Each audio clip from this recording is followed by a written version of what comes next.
to another episode of Retraced Echoes. As always, I'm your host. My name is Bert, and tonight it's Halloween night. Oh, the ghouls and goblins is out. Oh my God. Hopefully, I've got something that's going to make your hair stand on end, especially with it being this glorious Halloween season that everyone seems to love, especially Nick, my buddy Nick over at the Deceptive Reality Podcast. He co-hosts with me. This is his favorite holiday. But we're going to switch it up over here. Typically what we do, and you guys know the format, we're switching it up tonight. And listen, maybe this is something we do more often. Maybe you guys enjoy this. But before we can figure that out, I got to tell you what we're doing. Have you ever heard a story that makes you go, no way, there's no way in the world that could ever be true, only to find out that it is true? Or maybe you've heard a tale that sounds so totally believable, but you end up finding out that it's pure fiction. Well, we're going to push your intuition to the limits. With this special segment, it's actually inspired from an old show that I used to watch. This show, let me tell you, used to be one where I used to be like, man, I couldn't wait every single week to see the show. It was called Beyond Belief, Fact or Fiction. I want to pay a little bit of homage to the old show. And the way that it works is they would share 5 stories and they wouldn't tell you whether it was true or false. Some were true, some was false. Sometimes all of them was true. Sometimes all of them was false. But you never knew until the very end of the show. That's kind of what I want to do here. And I'm going to provide 5 eerie, strange, or maybe just spine-tingling stories. And it's going to be your job to figure out which ones are real events and which ones are just figments of my wicked imagination. And at the end of the podcast, if you're good, only if you're good, I might reveal which stories are fact and which ones are fictions. So you're going to have to trust your instincts. You're going to have to go with your gut. Going to have to go with your gut on this one. But the $1 million question is, are you ready to hear story number 1? Now remember, you're going to have to trust your instincts, challenge your perceptions, and prepare to enter the realm where the line between reality and imagination blurs. Strap in, because we're diving into the unknown. Let's stop talking about it. Let's be about it. Let's go. The Boy Who Flew Again.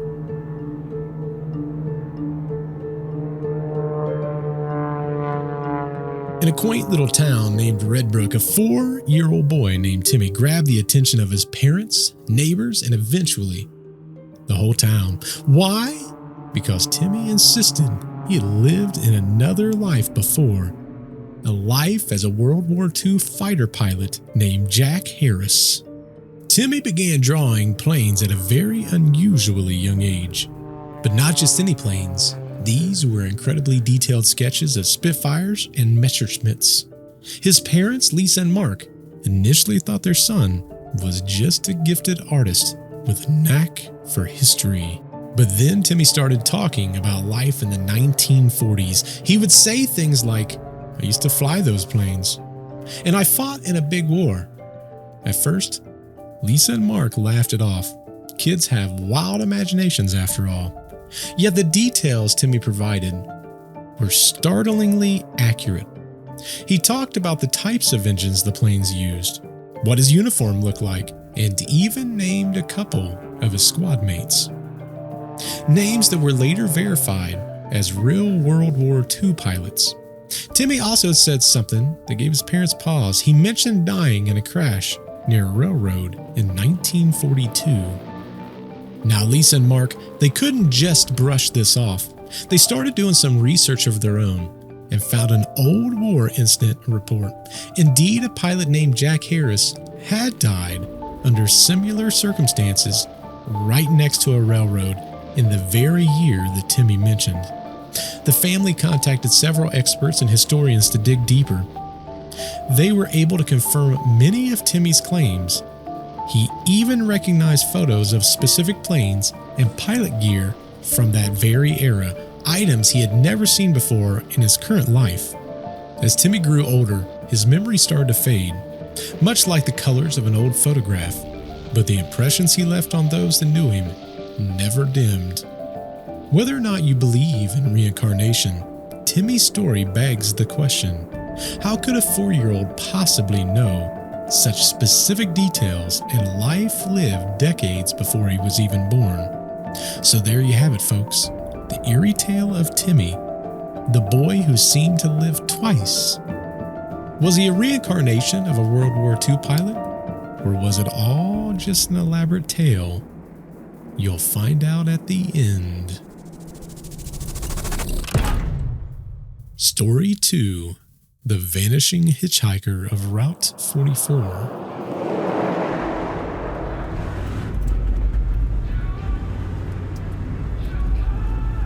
Route 44 is a stretch of road that goes through the small town of Willow Creek. It's mostly known for its scenic views, and is popular with the locals for late-night drives. But for years, there has been unsettling rumors that circulates amongst the town residents. The tale of the vanishing hitchhiker. It was Jack, a high school teacher who lived in Willow Creek, who claimed to have had the most credible encounter. One chilly autumn evening, Jack was driving home from a friend's house. Just as Jack was passing the old abandoned barn near the halfway point of Route 44, he noticed a figure standing by the roadside. It was a young woman, wearing what looked like a prom dress and clutching a small handbag. Feeling concerned for her, Jack stopped and offered her a ride. Do you need a ride? Yes, please. Jump in.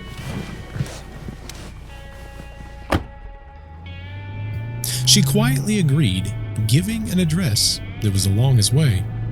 During the drive, she seemed distant but polite, answering his questions with a soft yes or no. When they finally arrived at the address she provided, a house near the end of the route, Jack turned to tell her that they had arrived. To his utter disbelief, the back seat was empty. The young woman had vanished, leaving behind only a faint trace of floral perfume. Jack, both puzzled and alarmed, knocked on the door of the house. An older, elderly woman answered, and when Jack described what happened, she quietly invited him in. She led him to an old photograph on the mantelpiece. It was of a young woman, the very same young woman which he just gave a ride to. The elderly woman explained that it was her daughter who had died in a car accident on Route 44 20 years previous on her way back from prom. Was Jack's encounter a figment of his imagination fueled by late-night driving and local myths? Or had he truly given a ride to a vanishing hitchhiker on Route 44? To this day, the story circulates in Willow Creek, leaving everyone both fascinated and unnerved. But now I leave that question to you. Do you believe that there truly was a vanishing hitchhiker on Route 44? Or is this just another trick of words that I've provided for you? Find out at the end of the podcast. Story 3. The Mysterious Case of the Lockwood Library.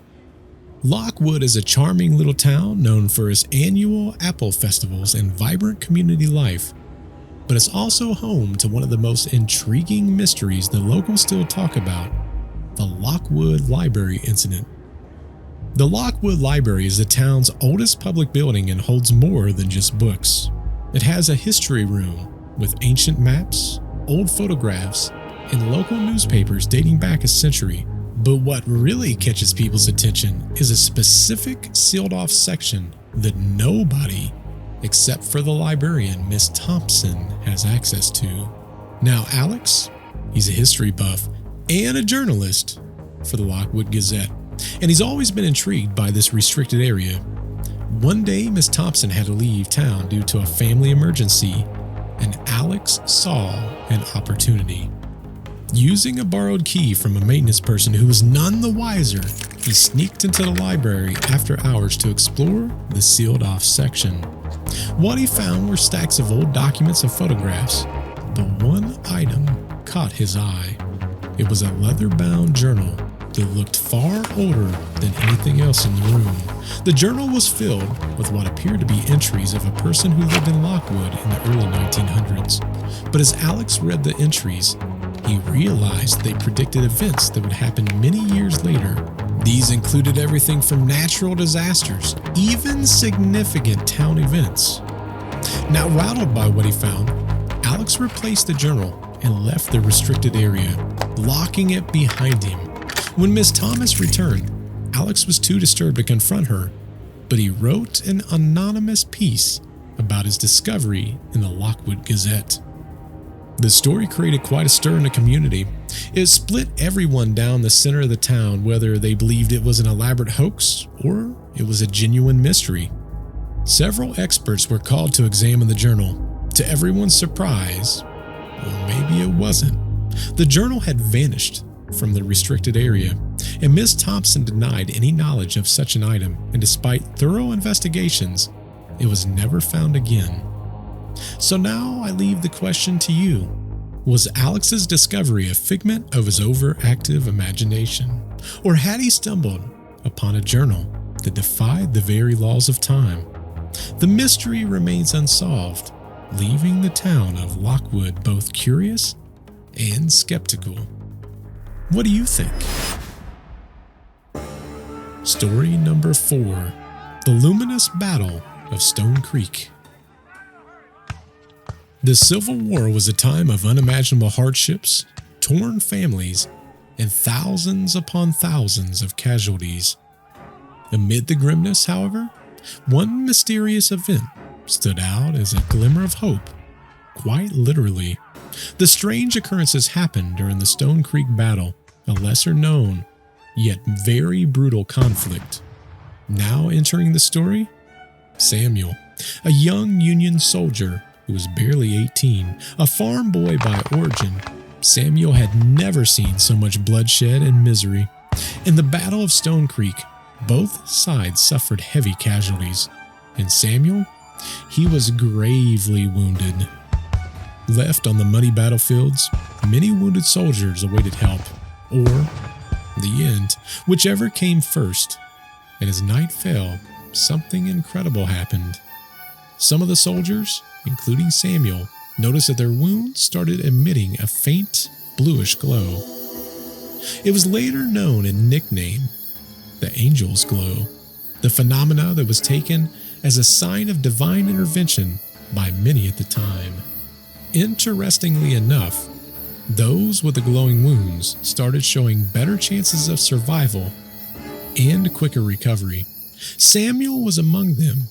His severe injuries healed remarkably fast, and he did not suffer the infections that plagued many others.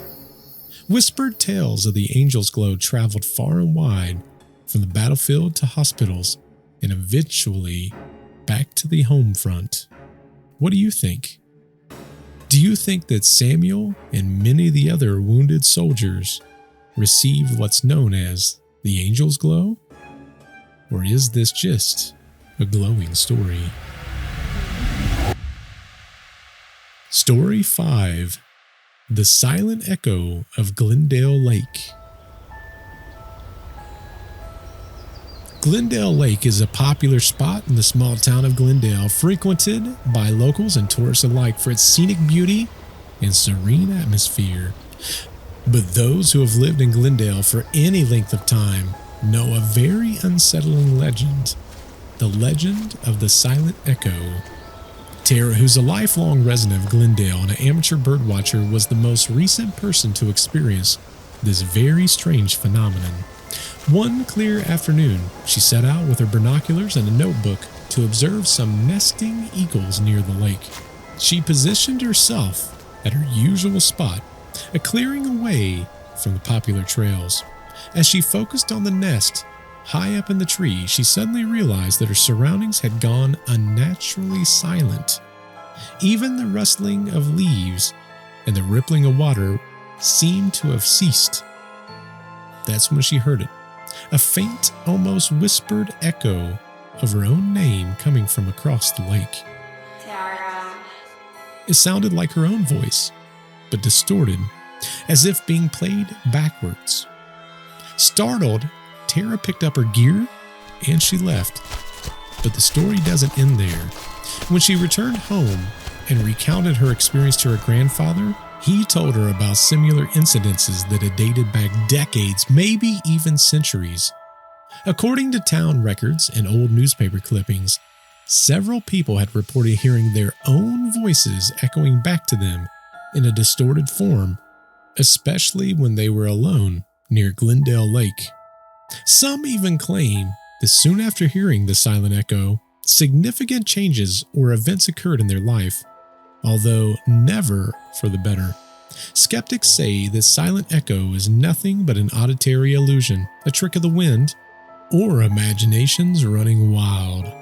But those who have experienced it swears that it's real and possibly even a premonition. To this day, the mystery remains unsolved, making residents and visitors alike wonder what really lurks around Glendale Lake. But now I leave that question to you. What do you think is lurking around Glendale Lake? We're about to find out.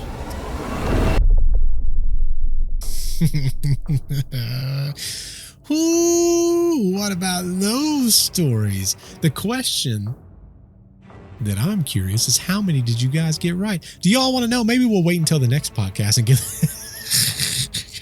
give the answers. Y'all will never know, because I changed names and I may have even changed locations so y'all couldn't look it up and cheat.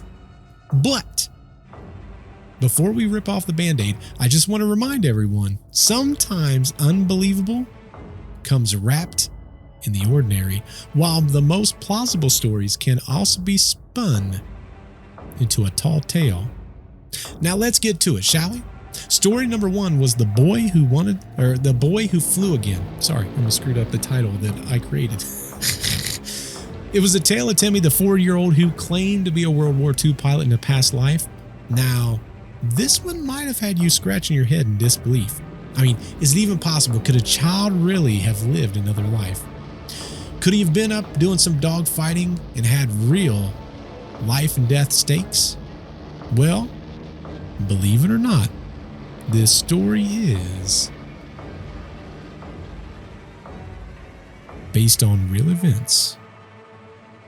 What about story 2, the vanishing hitchhiker of Route 44? Now this one was the eerie tale of Jack and the disappearing damsel in distress on Route 44. As haunting as this story is, it's just a classic urban legend that's been told in many variations around the world. There's actually no verified case that this happened exactly as I gave today. So for this one, you can breathe a sigh of relief. It's just a tall tale. Story number 3, the mysterious case of the Lockwood Library. This was about the journal that predicted the future. It was locked away in the little small town library. What do you think? Do you think this book existed? Was it truly locked away in the library? Was it just a great little writing that we did on the side? Well, let's mark this one down as fiction, but never underestimate the wonders of an untold story. What about story number 4, the luminous battle of Stone Creek? Now, the Civil War's angel glow may sound like it's just maybe too miraculous to be true. Or maybe when you heard it, it sounded very similar to a story that may have been true, but there's no proof of it. Where did you fall on this one? Well, if you thought this one was based on a true story, you are correct. And the last story that we told this evening, the silent echo of Glendale Lake. I mean, it was a silent echo. It was a phenomena that puzzled the Glendale residents for years. What do you think? Do you believe that they're hearing their own voice? Is it an eerie phenomena, or maybe just a little bit of their own imagination? If you believe that this tale is true, you would be wrong. We're going to have to label this one fiction. Well, there's all your answers to those 5 tales. How did you fare? Did your instincts guide you rightly, or did we lead you down a rabbit hole? Either way, it wasn't just to show you guys fact from fiction. It was to basically show you that, if anything, you should always question the narratives. We can't just accept them. Tell me in the comments, did you get all 5 right? Did I make these too easy for you? Did you enjoy this? And do you want to hear more of future podcasts? I am dying to know. I had a blast with this. Hopefully you guys enjoy the sound effects. If you enjoy mysteries, and maybe even mysteries similar to the true stories today, you're going to enjoy another podcast that I do with a buddy of mine. His name is Nick, and this coming Friday, we are actually reading stories from our listeners. That one's going to be a blast. It's going to be true stories that they've experienced themselves. So you're not going to want to miss that. Look for Deceptive Reality wherever you listen to your favorite podcasts. Well, until we meet again, let this be your mantra. Keep your eyes open to the unseen, your ears tuned to the whispers of the unknown, and your mind ever skeptical to the seemingly impossible. Hopefully y'all enjoyed this. If you enjoyed this, please be sure to rate it no matter where you go. As always, my name is Bert. Thank you for tuning in to Retraced Echoes. Until I see y'all again, goodbye.